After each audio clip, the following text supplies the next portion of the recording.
So I've got the wiring just about done for the methanol controller. I just need to add 2 more wires. So right here is my MOSFET board. That has the MOSFETs for the injectors, boost cut, IAT, and fuel pump, and they're all ran. The buck converter is hooked up and set to 5 volts.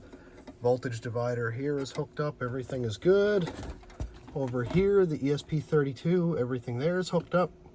And it looks messy right now, but I will clean it up. Also, I got this fan here hooked up, so as soon as the key turns on, that's on. Buck converter, ESP32, everything is live until I turn the key off, and then it stops.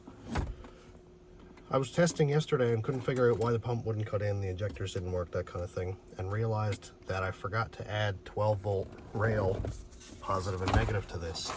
So right here, we've got all the MOSFETs. Now I have 5 here. I actually only have 4 because I doubled up all these injectors to 1 MOSFET and then added the IAT MOSFET. But what we're actually looking at is the rail that comes down here to 12 volt negative and then 12 volt positive. So what I did is added a screw terminal right here. I still need to solder it in. I'm just going to solder it right to the rail. So that middle rail is 12 volts positive and the U-shaped rail is negative.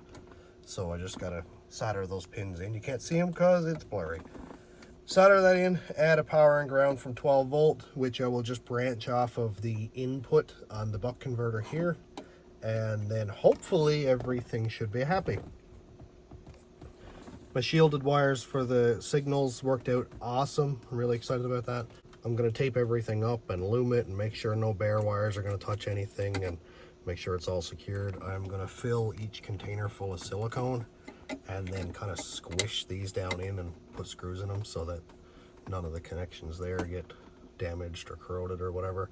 And then finally I'll put the top and bottom on this so that the fan is constantly blowing air through, and it's not going to be pressurized, but at least there'll be airflow through it. And then I can put the radio in and nobody will ever know there's a methanol controller in here. That's kind of why I did that. I don't listen to the radio, and I wanted somewhere to put all of that that wasn't visible. After that's done, then I can put the interior together. 100% of the wiring on this side of the firewall is done. I might put a piece of loom on this just to clean it up. That is red. It's kind of deceiving because it's actually a ground wire, but I just had a full length of red. My vent is right here. That sneaks back along down by the firewall down there. So if it does happen to push some out the vent, it'll just kind of go down there. That'll be just fine. It's away from the exhaust, it's away from the front tire, that kind of thing. Torque converter update, or lack thereof. It's been stuck in Moncton since the 18th. There's no way shipping this year can be any worse. I waited almost 2 months for transmission parts. I waited a month and a half for the converter to do swirlies in the friggin' Moncton warehouse last time, and now the new one is doing the same thing. So it arrived at the warehouse. It hasn't left the warehouse. I called and the guy was like, yeah, that's kind of funny, isn't it?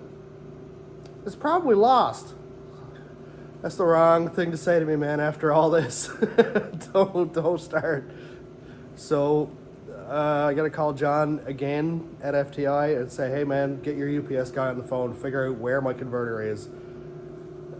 Please tell them to send it to me. Like, it's in Moncton. I could drive to Moncton in a day and have it back here, and I would do that.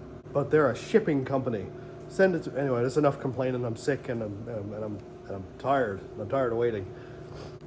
Anyway, enough complaining, more lozenges.